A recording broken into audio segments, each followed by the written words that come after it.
Kamusta mga kapantasya? At sa iyo rin, Miss Anne? Ako si Bea, 28 years old, single mother. Hindi ko alam kung paano sisimula ng isang karanasan na hanggang ngayon ay nakatatak na sa aking pagkatao. Nang minsan ay umibig ako sa lalaking kailanman ay hinding-hindi magiging akin. Sana lang ay wag niyo akong husgahan mga kapantasya sa kwentong aking ibabahagi sa inyo. 23 years old ako noon na makilala ko si Jasper sa isang birthday party ng isa naming common friend.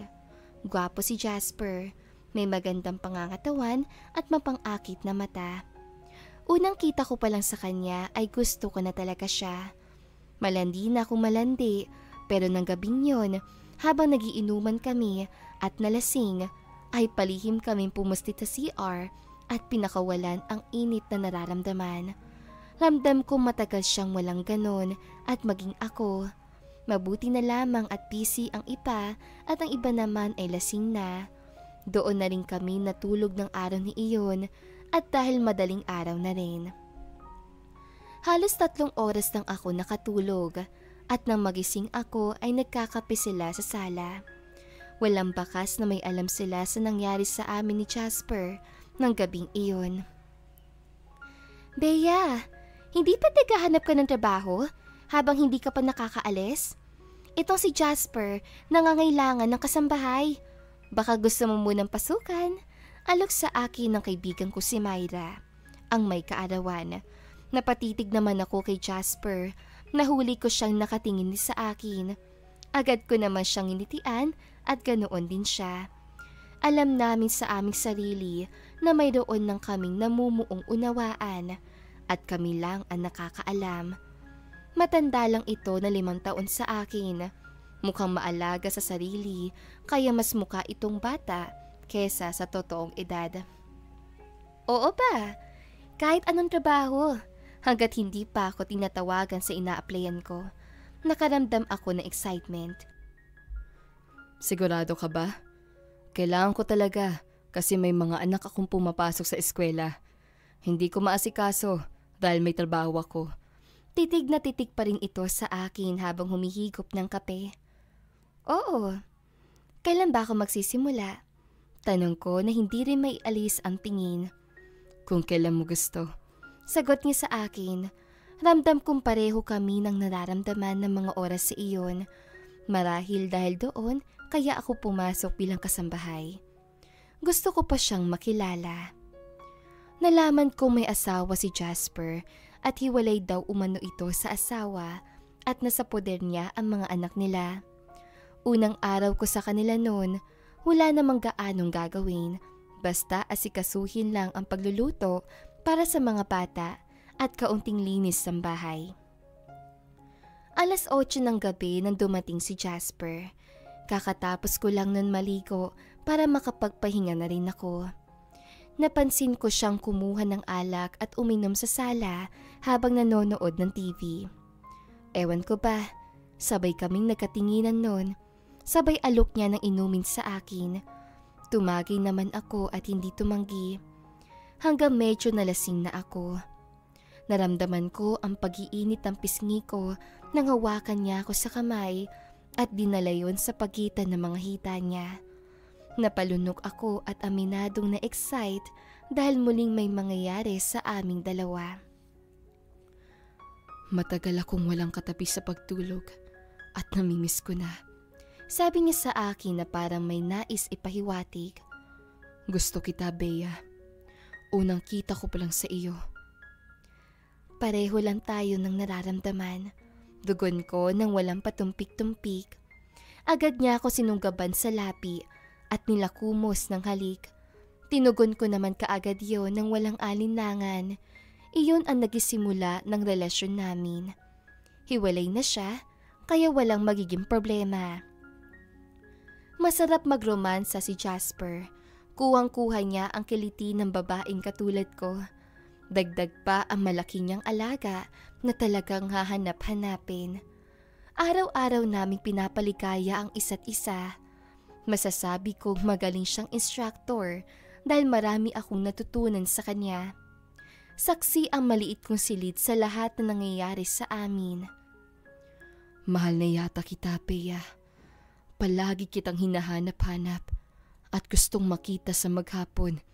At kahit nasa trabaho ako, ikaw lang ang babae nagpapabaliw sa akin ng ganito. Pag-amin ni Jasper sa akin, kinilig ako, Miss Anne.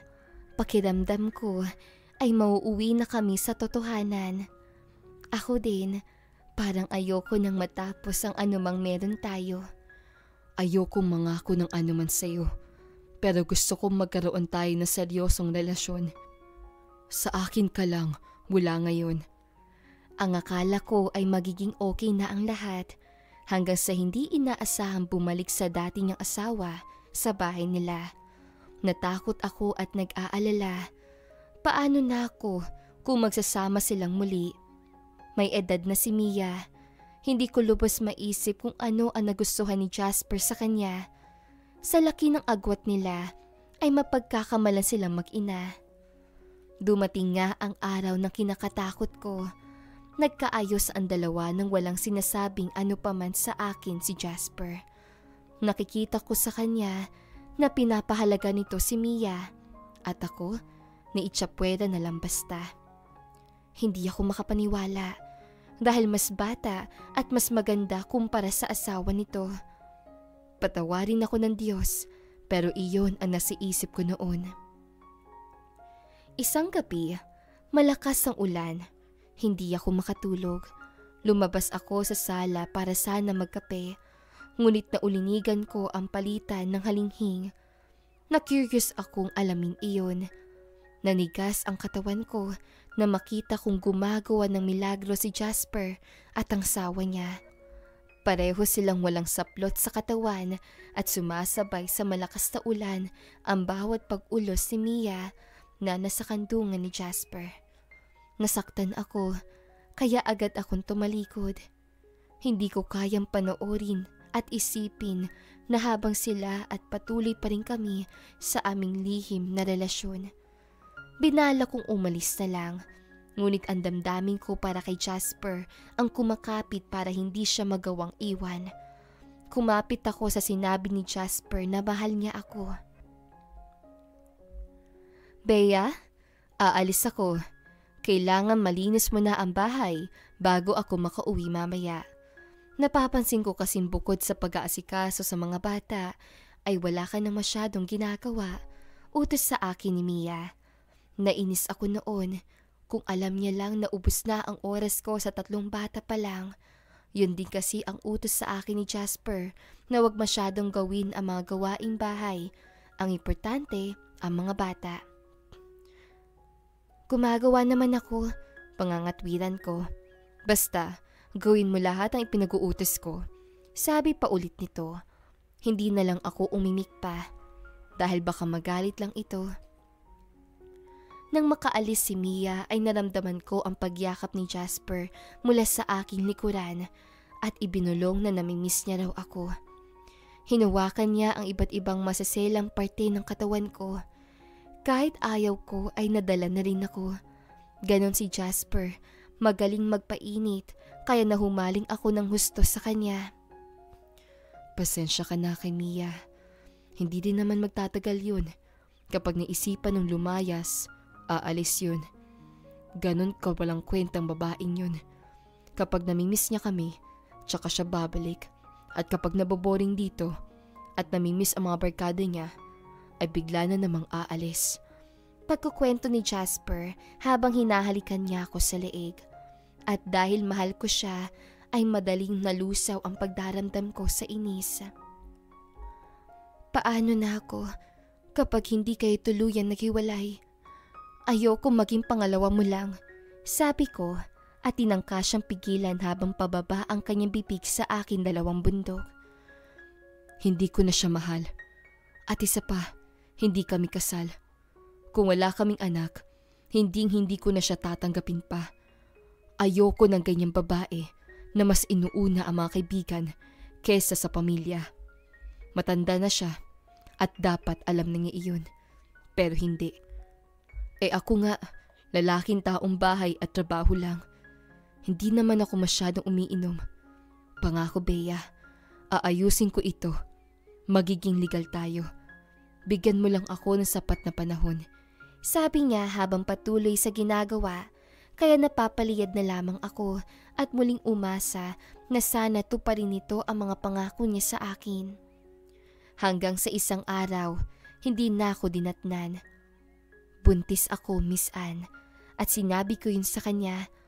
Noong una ay nadismaya siya, ngunit sa huli ay tinanggap na lang dahil naroon na at walang kasalanan ang bata. Isang gabi, narinig ko silang nag-aaway nang dahil sa isang lalaki. Sa pagkakarinig ko, nagselo si Jasper nang ihatid si Mia ng lalaking pinagseselosan ni Jasper. Talagang wala ka ng balak tumino at ayusin ang pamilya natin. Narinig kong pagalit na sigaw ni Jasper kay Mia. Wala akong masamang ginagawa. Uminom lang kami ng mga kaibigan ko at hinatid ako. May asawa kang tao, Mia. Gawain ba nung matinong babaeng yan? Bawat salitang binitiwan ni Jasper ay ako ang nasasaktan. Ramdam ko ang pagsaselos niya at pagmamahal kay Mia. Bigla na lang ako napaisip. Mahal ba talaga niya ako? O naging ginamit lang? Panakiputas lang habang nangungulila siya sa asawa. Ako ang pansamantalang naging sandalan niya. Lumipas ang mga araw, lumala ang lahat. Literal na kasambahay na lang ako sa bahay ni Iyon. Hindi na ako pinapansin ni Jasper at wala nang nangyayari sa amin. Makafocus at nakabantay siya kay Mia. Hanggang sa isang araw ay nagkasakit si Mia. Cancer. Gusto kong matuwa pero habang nakikita ko si Jasper na umiiyak habang nag-uusap sila, marami akong na-realize at napatunayan. Sorry sa kasalanan ko sa iyo. Siguro, niloob na rin ito ng Diyos para tumino ako. Gusto kong bumawi sa iyo ng mga anak natin. Saan ni Mia habang nag-uusap sila ng masinsinan ni Jasper. Ako din naman ay may kasalanan sa iyo. Pero na-realize ko na walang makakapantay sa pagmamahal ko sa iyo, Mia. Ikaw pa rin ang asawa ko. Mahal na mahal kita. Kayo ng anak natin. Magpagaling ka. Sana may pag-asa pa para maayos pa natin ang lahat. Narinig kong sabi ni Jasper na lihim kong iniyak. Sobrang sakit, Miss Anne. Walang kapantay na sakit, lalo at buntis ako sa anak namin ni Jasper. Ngunit, mukhang baliwala lang iyon sa kanya. Hanggang sa isang araw, dumating ang araw na kinakatakot ko. Tapusin na natin to, Bea. Humihingi ako ng kapatawaran sa iyo at sa magiging anak natin. Pero hindi na kita kayang panindigan. Mahal ko pa si Mia. Mahal ko ang asawa ko. Walang gatol na pag-amin sa akin ni Jasper. Paano ako? Sambit ko na para mamamatay ng mga panahong yun. Sobrang sakit. Paano ang mga bata? Hindi kita maaaring panagutan dahil may pananagutan na ako sa iba. Sorry, Bea, pero tinatapos ko na ang serbisyo mo dito. Inabot niya sa akin ang buwan na sahod ko. Para akong sinasakal. Gusto kong magmakaawa. Umiyak sa harap niya na huwag niya akong iwan, na kaya kong tanggapin na maging pangalawa lang. Pero nagpigil ako, Miss Anne. Pinigilan ko ang sarili ko magmakaawa. Nang araw ding yun ay umalis ako. Umuwi ako sa amin. Nagkulong sa kwarto. Umiyak at halos hindi na kumakain. Nag-alala ang mga magulang ko. Inamin kong buntis ako at hindi pananagutan na nakabuntis. Naggalit sina mama at papa. Sinira ko daw ang mga pangarap ko. Paano ng pag-a-abroad ko? Paano ko sila matutulungan? Ngunit kinalaunan ay natanggap na rin nila at inalagaan ako. Naway magsilbing leksyon na raw umano yun sa buhay ko. Hanggang sa makapanganak ako, Miss Anne. Nakalimutan ko na si Jasper. Ngunit hindi biro ang mga pinagdaanan ko para lang pilitin ang sarili kong kalimutan siya. na magkaroon ulit ako ng pagkakataon at mangibang bansa ako at ang mga magulang ko ang nag-alaga sa anak ko. Pumunta ako sa Japan. Nagtrabaho bilang isa sa mga farmers doon. Nagsilbing inspirasyon ko ang aking anak para magsumikap sa buhay. Pero marami akong na-realize. Ang pag-ibig pala ay walang pinipiling edad. Kapag nabahal ka, wala sa itsura, wala sa laman ng bulsa. Nasa nararamdaman, kahit gaano ka pa kaganda, kung hindi ka totoong mahal, hindi ka pipiliin. Wala na akong naging balita sa tatay ng aking anak. Hanggang ngayon, wala na rin naman akong pakialam. Ang importante, nasa akin ang anak ko at siya ang buhay ko. 26 years old na ako ngayon. Single pa rin. Hindi ko priority ang love life. Ang importante sa akin ngayon, mag-ipon para sa pinaplano kong negosyo, para sa kinabukasan ng anak ko.